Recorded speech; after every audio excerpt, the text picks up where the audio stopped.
করে মাঠে আড্ডা, কফি হাউস আড্ডা, ইউথ আড্ডা, পিওর আড্ডা, খোলা মেলা আড্ডা, মন ভালো করা আড্ডা। ইউথ আড্ডা, ইউথ আড্ডা, ইউথ আড্ডা। লেখাপড়া খেলাধুলা সবকিছুতে থাকি আমরা, সব কুল আর সবকেও রাখি। পঞ্চকবি মনে রেখে বাংলা ব্যান্ড শুনি, বাড়িয়ে দিলে হাত আমরা বন্ধু হতে জানি। ইউথ আড্ডা, ইউথ আড্ডা, ইউথ আড্ডা।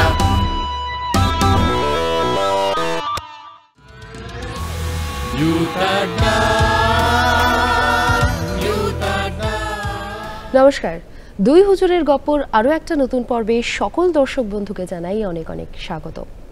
কবির কথা দিয়ে শুরু করি। আমি থাকবো, আমি বাঁচবো, আমি চিরপথিক, কখনো যাত্রা করব রৌদ্রে বাদলে, কখনো যাত্রা করব দিনে রাতে। এরকমই যাত্রাপথের এক পথিকের সঙ্গে, এক যাত্রীর সঙ্গে আজ আমরা গপ্প করব, আড্ডা দেব। আমার সঙ্গে রয়েছে খেলোয়াড়, পর্বতারোহী, সাঁতারু এবং পাশাপাশি শিক্ষক, বলতে পারি একেবারে অলরাউন্ডার একজন মানুষ, অভিষেক তুঙ্গ আজ আমার সঙ্গে রয়েছে স্টুডিওয়ে। অভিষেক দা, তোমায় অনেক অনেক স্বাগত। ধন্যবাদ। এই যে শুরুতে এতগুলো কথা বললাম যে তুমি একজন খেলোয়াড়, একজন পর্বতারোহী, সাঁতারু, শিক্ষক, এর সঙ্গে সঙ্গে তো আরো অনেক কিছু আছে, সেটা আমরা আস্তে আস্তে জানবো। তো এই যে এতগুলো পরিচয় তোমাকে বয়ে নিয়ে চলতে হচ্ছে, কি বলবে সেই নিয়ে? আমি আসলে মনে করি না যে আমি যে ডিসিপ্লিনগুলোকে নিয়ে বাঁচি, শিক্ষকতা, সুইমিং, সাইক্লিং, মাউন্টেনিয়ারিং, এগুলো কোথাও আলাদা। সবই আমার জীবনের সূত্রগুলো একটা কোথাও জড়িয়ে আছে। সেটা মনে করি যে অ্যাডভেঞ্চার। আমি এক্সপ্লোরেশনে প্রচণ্ড রকম ভালোবাসি, সেটা যে কোনো ফর্মেই হোক, সেটা আমার পড়ানোর ফর্মে হোক, আমার রিসার্চ লাইনে হোক, এবং সেটা আমার নেচারকে এক্সপ্লোর করা হোক। তো সেই সূত্রেই কোথাও বাঁধা। যেটা আমাকে ম্যানেজ করতে হয় সেটা হচ্ছে টাইম। আমি কোনটার পেছনে কতটা টাইম দেব, তো এইভাবেই আমার পুরোটা ম্যানেজ হয় সমস্ত ডিসিপ্লিনগুলো। এই যে তোমার শিক্ষকতার জীবন, এটা তো একেবারে আলাদা। ইঞ্জিনিয়ারিং এ তোমার পড়াশোনাও তাই, এবং সেখান থেকে অ্যাডভেঞ্চার লাইফ, দুটো একেবারে আলাদা।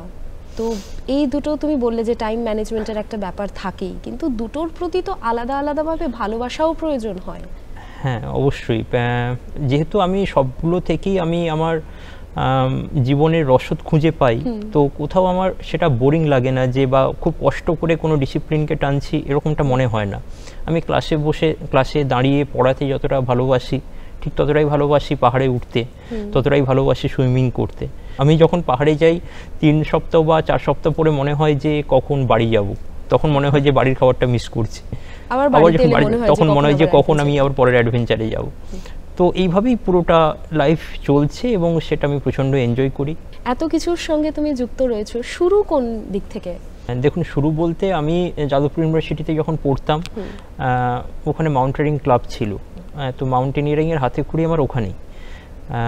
প্রথমে পাহাড়ে যাওয়া, ছোটোখাটো পুরুলিয়ার বিভিন্ন পাহাড়ে ওঠা। তার আগে খেলাধুলো বলতে ওই মানে পাড়ার মাঠে বিকেলবেলায় যে ক্রিকেট ফুটবল খেলা হতো বন্ধু বান্ধবদের সাথে, সেটুকুই। কিন্তু তারপরে যাদবপুরে আসার পরে একটা যে ডিসিপ্লিন ওয়েতে একটা কোনো স্পোর্টস শেখা, সেটাকে ডেভেলপ করা, তো সেটা যাদবপুর থেকে পাওয়া। এবং তারপরে আমি রক ক্লাইম্বিং ওখানে শিখি, তারপরে মাউন্টেনিয়ারিং কোর্স করি, এবং তারপরে পাহাড়ে যাওয়া শুরু করি, এক্সপিডিশনে যাওয়া শুরু করি। এবং তারপরে যেটা হয় যে সেটাকে আরও বেশি এক্সপ্লোর করার চেষ্টা করি, এবং সেখানেই আমার দেখলাম যে দরকার পড়ে আরও বেশি এন্ডুরেন্স, মানে ওই যে সক্ষমতা, যে পাহাড়ে যত আমি হাইটে উঠি ওখানে অক্সিজেন কম হয়ে যায়। তো আমাকে সেই অক্সিজেন নেওয়ার ক্যাপাসিটি কীভাবে বাড়ানো যায়, যেটা শেরপাদের ইনবর্ন থাকে, তো সেটা আমাদের দেখলাম যে খেলাধুলোর মাধ্যমেই সেটা বাড়ানো যায়। সেটা এই লম্বা ডিস্টেন্সের রানিং, সাইক্লিং, সুইমিং, এবং অবভিয়াসলি রক ক্লাইম্বিং একটা ইম্পর্টেন্ট পার্ট। তো এই সমস্ত স্পোর্টস আমাকে প্র্যাকটিস করতে থাকতে হয় রেগুলার। তো সেই পার্টেই আমার ধীরে ধীরে গ্রো আপ করে ওঠা বিভিন্ন স্পোর্টস এবং সাথে মাউন্টেনিয়ারিং। এবং তারপরে আমি মাউন্টেনিয়ারিংয়ের যেই ডিসিপ্লিনটা নিয়ে আমি এখন কাজ করি সেটাকে বলা হয় অ্যালপাইন স্টাইল ক্লাইম্বিং। এটা হচ্ছে মানে গোটা ইন্ডিয়াতে হয়তো 2 থেকে 3% মাউন্টেনিয়ার এই লাইন ফলো করে, কারণ প্রচণ্ড রিস্কি, ঝুঁকিপূর্ণ, এবং সেই সাথে যদি কোনো ভুল হয় তাহলে কিন্তু ভুলের খুব একটা কোনো ক্ষমা নেই। অ্যালপাইন স্টাইল ক্লাইম্ব মানে এখানে কিন্তু কোনো গাইড শেরপা থাকে না, আচ্ছা। এবং সেটা টিমটা হয় খুব ছোট, 2জন 3জন বা 4জনের ছোট্ট টিম হয়, এবং তাদেরকে পুরো ইকুইপমেন্টস লজিস্টিক সব কিছু নিয়ে উঠতে হয়, খাবার দাবার সব কিছু নিজেদের ক্যারি করতে হয়, এবং স্যাকের ওয়েট হয় প্রায় 25 থেকে 30 কিলো এক একজনের। এবং তার সাথে নেভিগেশন করতে হয়, পাহাড়ে দাঁড়িয়ে নেভিগেশন করা ওই বরফের ফিল্ডের মধ্যে, ওই ঠান্ডার মধ্যে, এটা খুবই চ্যালেঞ্জিং একটা কাজ। পাহাড় মানে তো শুধুমাত্র বরফের পাহাড় নয়, জঙ্গল, তার মধ্যে নানান রকমের এবড়ো খেবড়ো রাস্তা, ভীষণ ঝুঁকিপূর্ণ একটা বিষয়। তো কখনো কোনো ভয়াবহ পরিস্থিতির সম্মুখীন হতে হয়েছে, এরকম কোনো অভিজ্ঞতা? ভয়াবহ অভিজ্ঞতা বলতে জঙ্গলে যেটা হয় সাধারণত সেটা হচ্ছে বন্য জন্তুর যে তাড়া খাওয়ার ব্যাপার থাকে, সেইটা আমরা অনেকবার হতে হয়েছে। অযোধ্যা পাহাড়ে আমরা যখন একটা নতুন রুট এক্সপ্লোর করতে যাচ্ছিলাম মাঠাপুরের দিক থেকে অযোধ্যা টপে যাওয়ার, ডাউরি খাল হয়ে।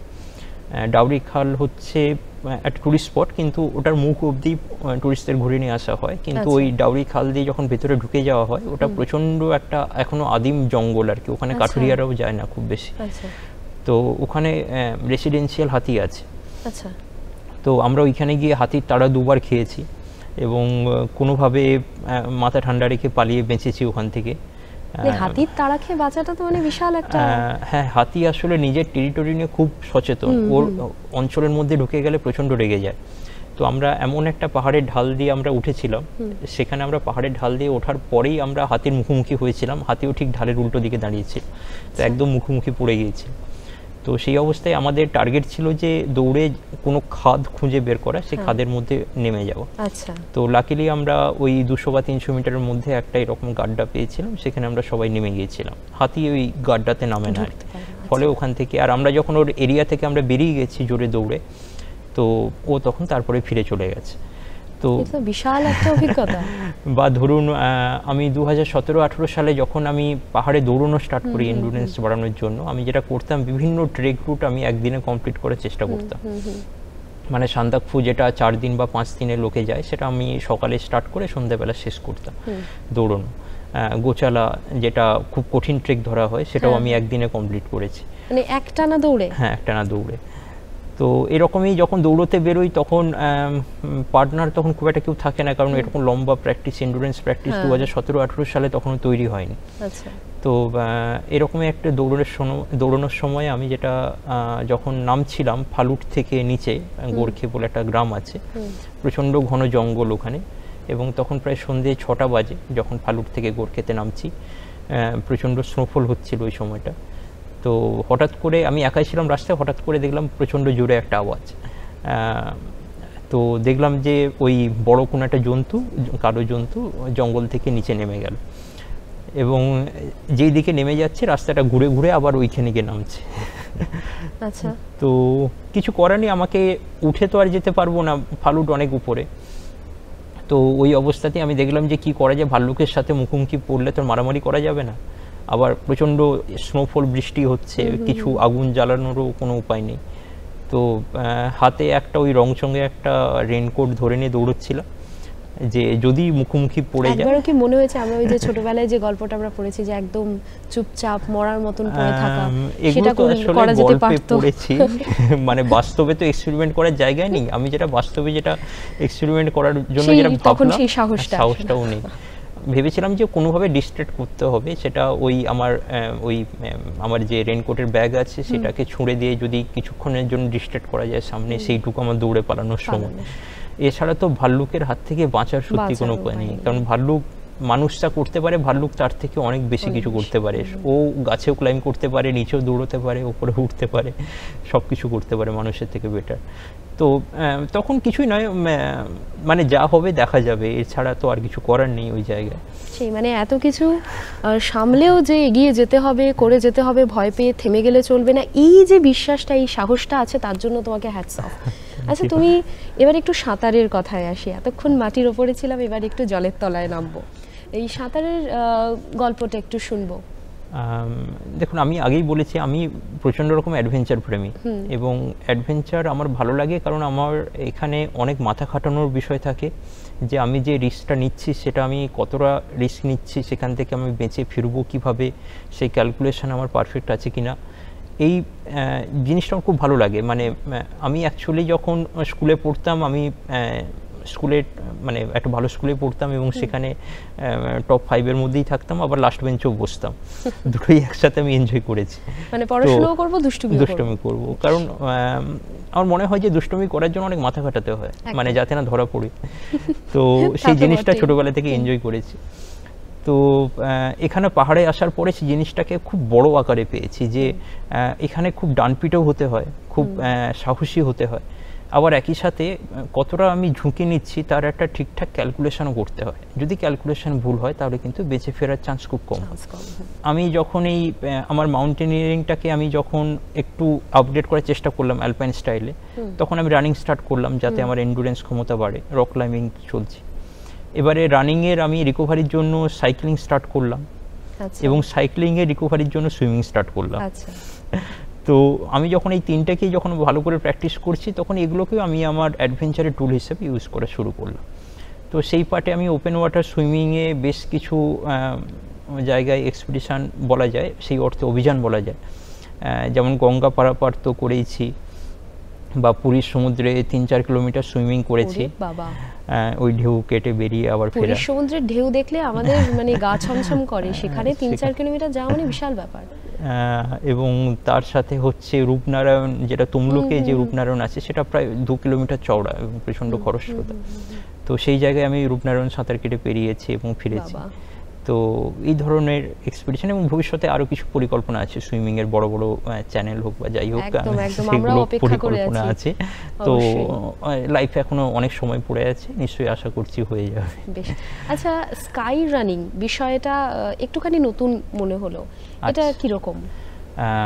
আমি রানিং করি, আমি বলেছি যে আমি রানিং করি হচ্ছে আমার মাউন্টেনিয়ারিং এর পারফরমেন্স বাড়ানোর জন্য। এবার মাউন্টেনিয়ারিং তো হয় খুব হাই অল্টিটিউডে যেখানে অক্সিজেন নেই।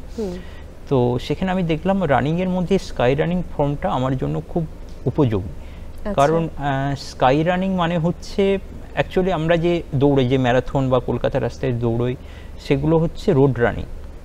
আরেকটা হয় অফ রোড রানিং, যেটা পরিচিত হয় ট্রেল রানিং হিসাবে, মানে মেঠো পথ যেটা, সেটা হতে পারে কোনো মাটির রাস্তা, সেটা হতে পারে কোনো পাথরের রাস্তা, সেটা হতে পারে কোনো স্নো বা আইসের কোনো পথ, বোল্ডার জোন ইত্যাদি নানা কিছু হতে পারে। তো এই ট্রেল রানিং যখন 2000 মিটারের ওপরে হয় তখন সেটাকে বলা হয় স্কাই রানিং। তো আমি এই যে সান্দাকফুতে গিয়ে দৌড়চ্ছি বা গোশালা রুটে দৌড়চ্ছি বা হিমালয়ের যে কোনো ট্রেক রুটে গিয়ে দৌড়চ্ছি, এটাকে বলা হয় স্কাই রানিং। তো এই স্কাই রানিং ইউরোপে খুব নতুন একটা ধারণা, একটা স্পোর্টস হিসেবে নতুন ধারণা। 2008 সালে এর কমিটি ফর্ম হয় স্কাই রানিং এ। তো তারপর থেকে বেশ পপুলারিটি পেয়েছে এবং গ্রো আপ হচ্ছে। হিমালয়তে আমি ওই শুরুর দিকে যারা ইন্ডিয়াতে স্টার্ট করেছে স্কাই রানিং, তাদের মধ্যে বলা যায় 2017-18তে আমি একজন ছিলাম। তবে এখন স্কাই রানিং বেশ পপুলার হয়েছে ইন্ডিয়াতে এবং বিভিন্ন ইভেন্ট হয়। আমরাও একটা ইভেন্ট করাই, গোশালা ট্রেল রানিং বলে। তো তাতে গতবারে প্রায় 160 জন পার্টিসিপেন্ট ছিল ইন্ডিয়া থেকে, ইন্ডিয়ার নানা প্রান্ত থেকে এসেছিল। তো ধীরে ধীরে এই যে ট্রেকিং রুটে দৌড়ানো স্কাই রানিং, এটা কিন্তু পপুলার হচ্ছে। বেশ। আচ্ছা, এত কিছুর মধ্যে, এত কিছু সামলানোর মধ্যে দিয়ে পরিবারের সাপোর্ট বা পরিবারের পাশে থাকা, এটা কতটা হয়েছে? দেখুন, পরিবার না থাকলে সত্যি বলতে এগোনো যায় না, মানে ওটা একটা বোঝার মতো হয়ে দাঁড়ায় যদি পরিবার যদি পিছু টানে বারবার। প্রথম যখন 2008 সালে আমি যখন বেরোতাম মাউন্টেনিয়ারিং করতে, তখন বাড়িতে একটু ঝগড়া করেই প্রায় বেরোতে হয়েছে, বুঝিয়ে বেরোতে হয়েছে। ঝগড়ার থেকে বেশি বোঝাতে হয়েছে, হ্যাঁ টেনশন থাকে, সেটা বোঝাতে হয়েছে যে এরকম সিনিয়ররা থাকবে, তারা গাইড করবে, ঝুঁকি হবে না। তারপরে যখন 1 বছর 2 বছর যখন কেটে গিয়েছে এবং আমি নিয়মিত যাচ্ছি এবং কোনো অক্ষত অবস্থায় ফিরে আসছি, তারপরে বাবা মায়ের কনফিডেন্সটা বেড়ে যায় যে হ্যাঁ, ছেলে যা নিচ্ছে সেটা ভেবেচিন্তেই সেই ডিসিশন নিচ্ছে। এবং এখন যে এতখানি পরিচিতি, সেই অনুভূতিটা তাদের কেমন? অবশ্যই মায়ের তো ভালো লাগে যখন, কারণ বাবা মা যখন প্রথম থেকে ঝুঁকিটা নিয়েছে যে আমি লাইনে আমি যাব, তো তখন থেকে তারা সাপোর্ট করে আসছে। এবং যখন আজকের এই অ্যাচিভমেন্টগুলো ছেলে ফুলফিল করছে, অবশ্যই মায়ের একটা গর্ব হয় নিশ্চয়ই। তো এবং আমিও চেষ্টা করি মায়ের জন্য কিছু নিয়ে আসতে যখনই পাহাড়ে যাই। তো এইভাবেই এগোচ্ছি এবং অবশ্যই আমার ওয়াইফেরও সাপোর্ট থাকে প্রচণ্ড। আচ্ছা, ওয়াইফের কথা যখন এলো, তখন সম্ভবত তুমি তোমার জীবন সঙ্গিনীকে পাহাড়ের কোলেই পেয়েছো, সেই গল্পটা যদি একটু শোনা যায়। সেরকম বলতে অ্যাকচুয়ালি ও ট্রেকিং করে, পাহাড়ে যায়, কিন্তু ওর এই ট্রেকিং বা পাহাড়ে যাওয়া ছাড়াও ওর একটা পরিচিতি আছে। ও হচ্ছে যে গ্র্যাপলিং এবং কিক বক্সিং দুটো স্পোর্টস আছে, এই স্পোর্টসের সাথে খুব ভালোভাবে যুক্ত। Kick boxing? হ্যাঁ, কিক বক্সিং এবং গ্র্যাপলিং, মানে যেটা MMA তে লাগে, MMA স্পোর্টসের মার্শাল আর্ট, ওর সাথে খুব যুক্ত। তো যুক্ত মানে ও স্টেট লেভেলে, ন্যাশনাল লেভেলে অর্গানাইজ করে এগুলো। তো বা আগেও খেলতো, এবং আমিও আগে অ্যাকচুয়ালি 2014-15 সালে MMA আমি স্পোর্টসে ছিলাম, তো সেই সূত্রেই ক্লাবে পরিচয় হয়েছিল। কিন্তু মানে পরিচয় বা পরে কথাটা এগোয় যখন দেখলাম যে ও ট্রেক করে, এবং আমার সাথে যখন প্রথম কথা হয় মানে তখন ও চাদর ট্রেক করে ফিরেছে, তো একটা কমন ব্যাকগ্রাউন্ড ছিল যে পাহাড়টা ও ভালোবাসে, আমি ভালোবাসি, তো সেখান থেকেই পরিচয়। আচ্ছা, যখন দুজনে একসঙ্গে অ্যাডভেঞ্চারে বেরো তখন কে লিড করে? আনফরচুনেটলি সেটা এখনো হয়নি দুজনে একসাথে বেরোনো, কারণ আমি আমার লেভেলে যে এক্সট্রিম লেভেলের যে অ্যাডভেঞ্চারগুলো করি পাহাড়ে, সেটা ওর সাথে ঠিক যায় না আর কি। বৌদি যখন কিক বক্সিং এ আছে একটু কি ভয়ে ভয়ে থাকতে হয়? মানে আমাকে? হ্যাঁ। ও না, আমি সিনিয়র ওর kick boxing. Senior kick boxing এ।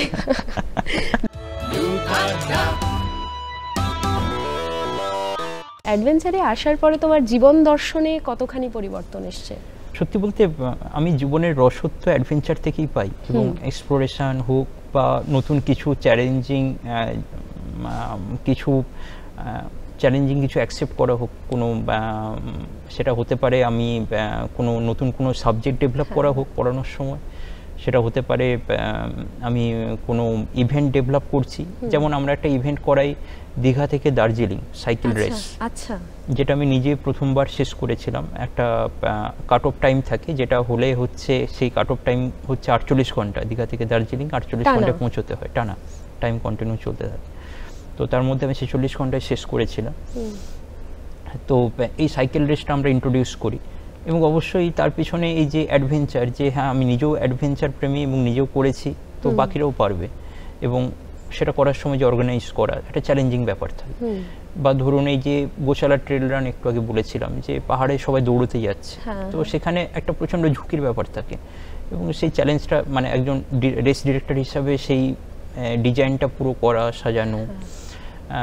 তো জীবনের প্রতিটা পদক্ষেপে আমার ভয় পাই না, আমি জানি যে আমাকে প্ল্যানিং করতে হবে ঠিকঠাক, এবং সেই প্ল্যানিং অনুযায়ী আমাকে এগিয়ে যেতে হবে, এবং অবশ্যই টাইম দিতে হবে তার পেছনে।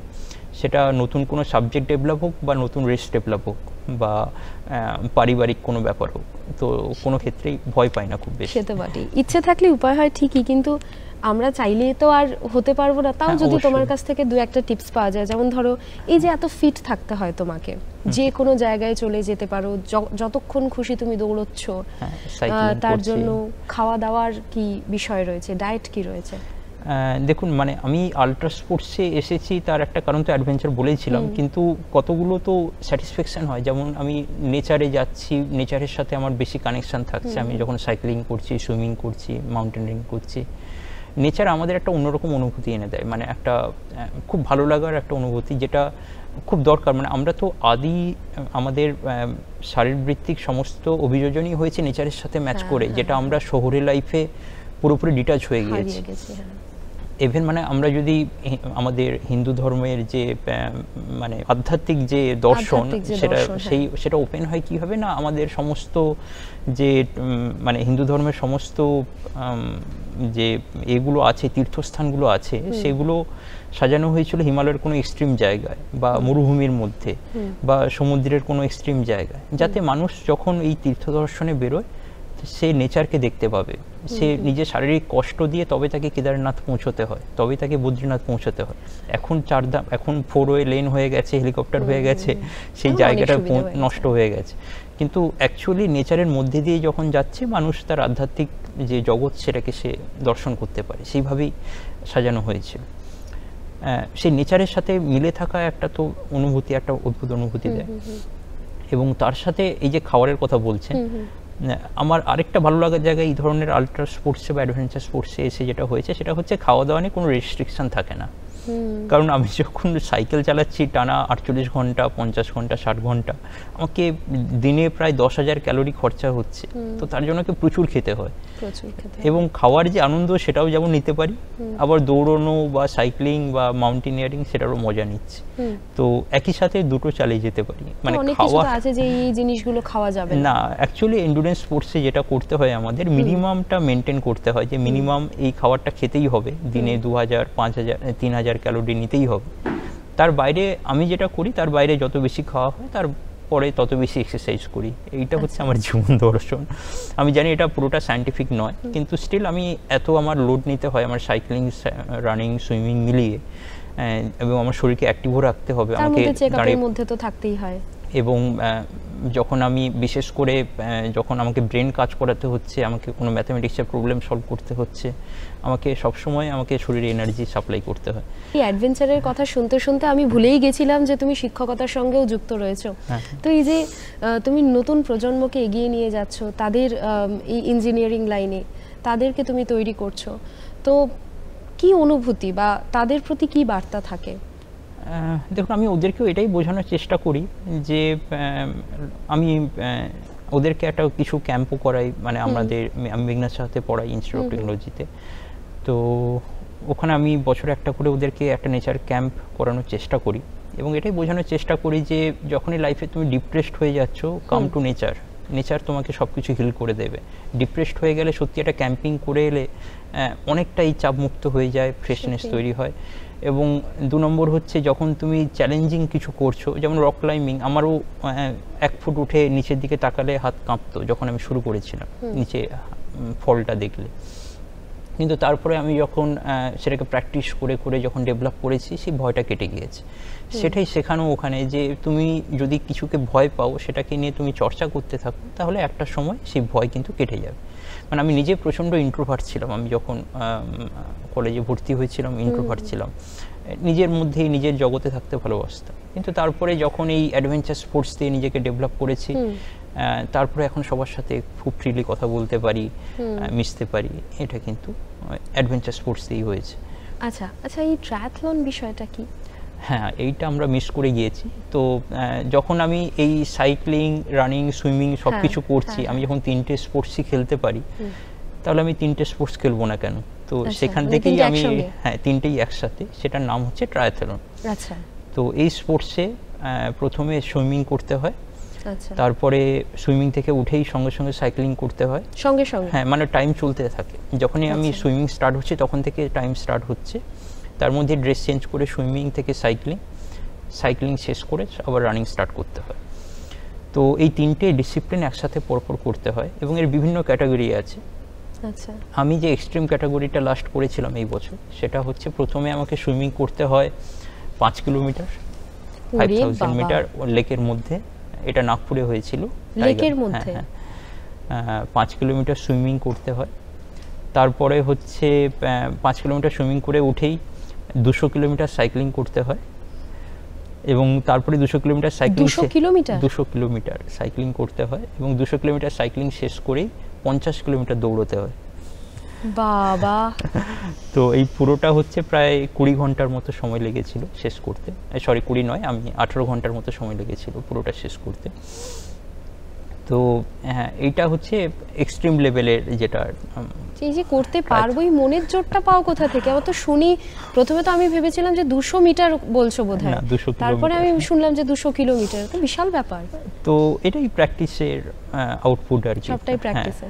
যেমন আমি এই লাস্ট উইকেন্ডে আমি প্র্যাকটিসে গিয়েছিলাম সাইক্লিং এর, পুরুলিয়া আপ ডাউন করেছিলাম 2 দিনে, 600 কিলোমিটার প্রায়। তো এটা আমার হচ্ছে উইকেন্ডের প্র্যাকটিস সাইক্লিং এর আর কি। আচ্ছা, তো ঠিক কোন সময়টা যখন সাইক্লিং করো, তখন তো মানে মেন রাস্তা, হাইওয়ের উপর দিয়ে যাতায়াত করো, হ্যাঁ, তো কোন সময়টা চয়েস করো? কেন তো গাড়ি, যেমন কলকাতা থেকে বেরিয়েছিলাম সন্ধ্যে 8টার দিকে, কারণ কলকাতা থেকে একটা লম্বা রাস্তা ডানকুনি অবধি জ্যামের মধ্যে পড়তে হয়, তো 8টার পরে একটু কমে যায়। তারপরে ওখান থেকে যখন রাত্রিবেলা মোটামুটি ওই আরামবাগ হয়ে বিষ্ণুপুর, জয়পুরের রাস্তা হয়ে পুরুলিয়া পৌঁছায়, এবং তারপরে ওখান থেকে অযোধ্যা পাহাড়ে যায়। একসাথে, এটা না, অযোধ্যা পাহাড় থেকে আবার ব্যাক করি। তবে রাস্তায় জয়পুরের জঙ্গলে এবারেও একটা অদ্ভুত অভিজ্ঞতা হলো। জয়পুরের জঙ্গল যখন পেরোচ্ছি তখন রাত প্রায় 3টে বাজে।